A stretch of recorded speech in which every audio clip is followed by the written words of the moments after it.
Good morning students. In today's class we are going to cover the 3 points of the story that we discussed yesterday. As you remember, yesterday we took up the story The X by R.K. Narayan. Before we come to the details of what has to be done in this class today, let me remind you that yesterday I told you about the story, read few lines from the chapter and explained the story in detail. Today we are going to begin with first the bio note of the author, then we are going to talk about characters, and then I'll tell you the story in brief. Let's begin with the bio note of the author.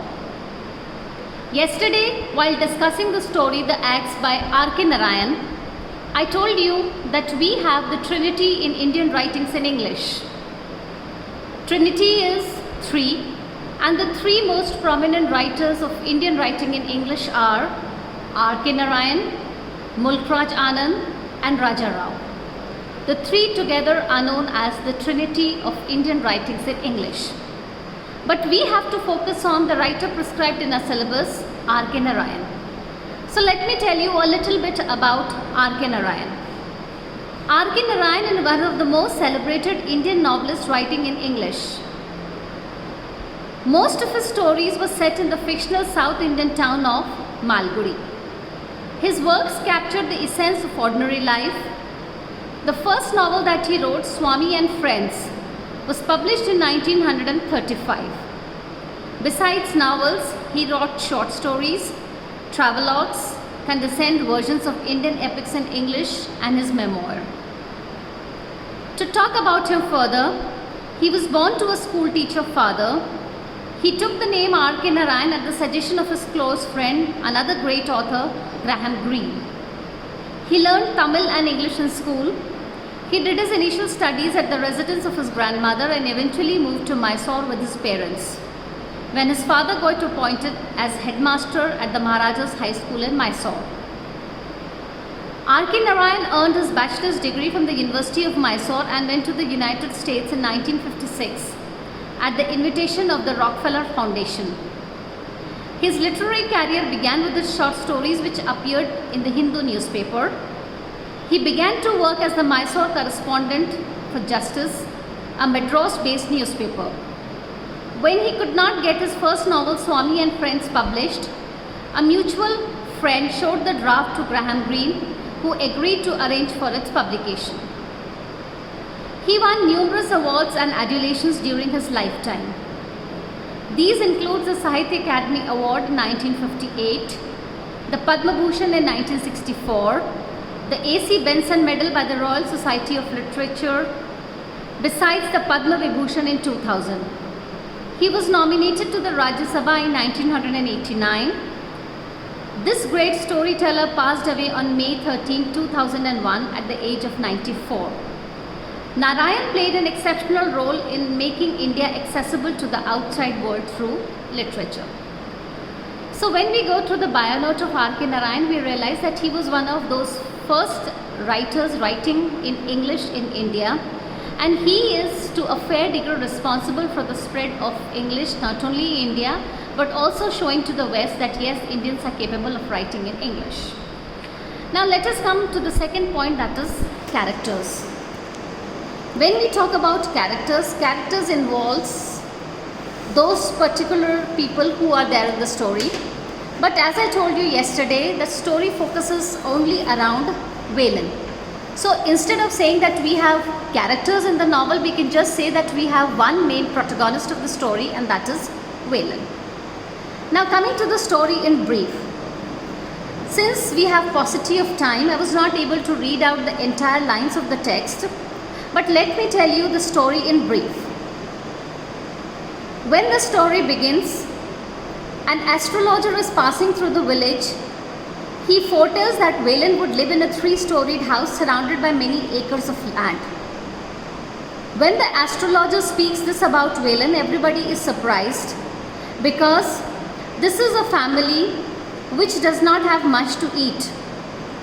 His father had mortgaged every bit of property he had and worked with his whole family on others people's land, and in return for a few annas a week. So such was the condition of Velen.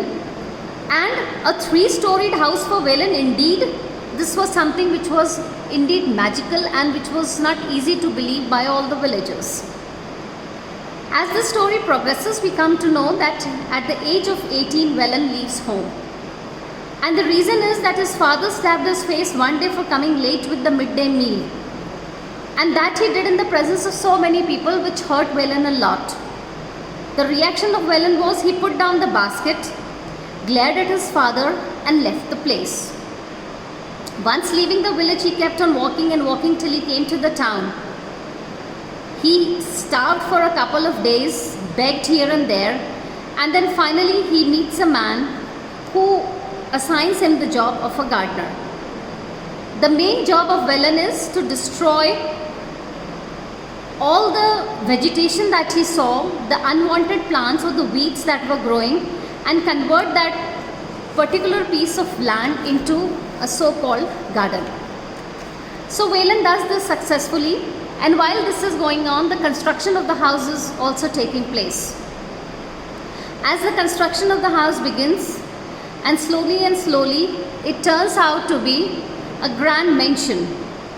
The story mentions, can any mortal live in this? I thought such mansions existed only in Swargalok.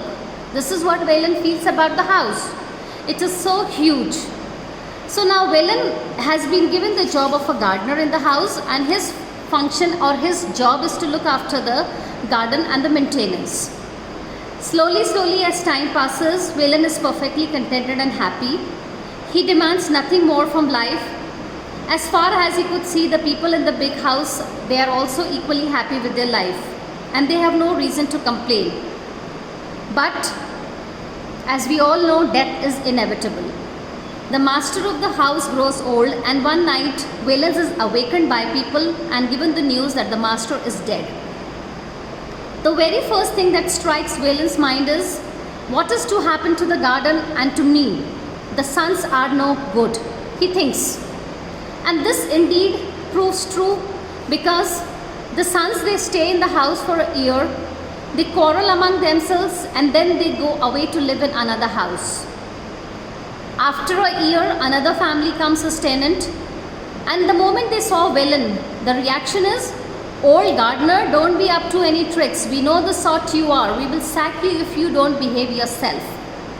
This was the kind of treatment that Velen was given by the tenants. The tenant leaves, followed by another tenant, and this keeps on moving, this keeps on going until finally Velen grows old, the tenant stops coming, and the house gets the tag of being a ghost house. Now with the passage of time, Velen is too old, his hut is leaky, he has no energy to put up a new thatch. So he decides that when nobody is living in the house, he shifts his residence to the front of the veranda. And whenever the mood seizes him, he opens the house, mops the floor, cleans it, and then closes it again. Years and years pass without any change. The house, as I told you earlier, is called the ghost house, and people avoid it. But Velen finds nothing to grumble about the state of affairs. He is very happy. Then one fine day, a car sounds its horn angrily at the gate, and Velen is asked by the man sitting in the car to open the gates. Velen tries to open the small gate, but the man demands that open the big gate for the car. And when the door is opened, it opens on rusty hinges with squeaking and groaning. Finally, the man comes in and he breaks this information to Velen that the house has been taken up by the company, and you will have to leave this. A week later, some of the sons of the old master come and tell Velen that you go back to your village.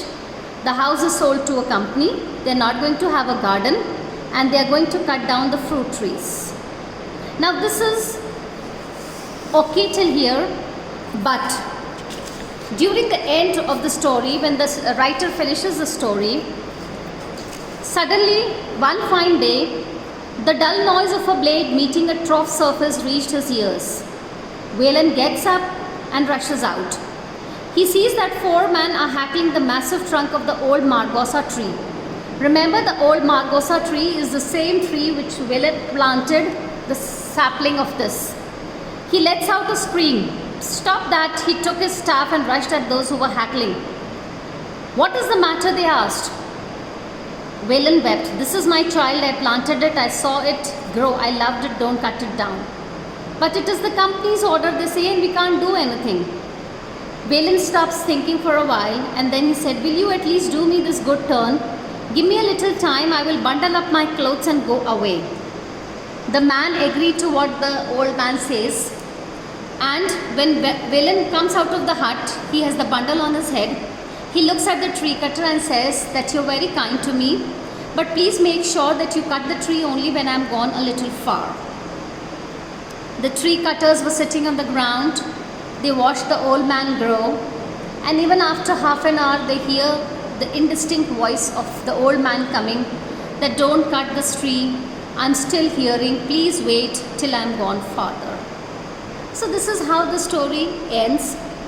The summary part of the story is very simple because there's not much analysis that has to be done. But for the critical part, let me tell my students that the short story genre is a very fascinating exercise in style. The author manages to set a solid relationship between the reader and the character of the story or the characters of the story within a few pages only. It is interesting to consider this genre in a modernistic perspective as an experimentation and a break of conventions, but still a rigorous practice in its formal effects and its use of epiphany. So this much is for the story, The Axe by R.K. Narayan. The critical appreciation of the story would include a brief note of the writer, the theme of the story, the character analysis, and the critical appreciation of the story. Thank you so much.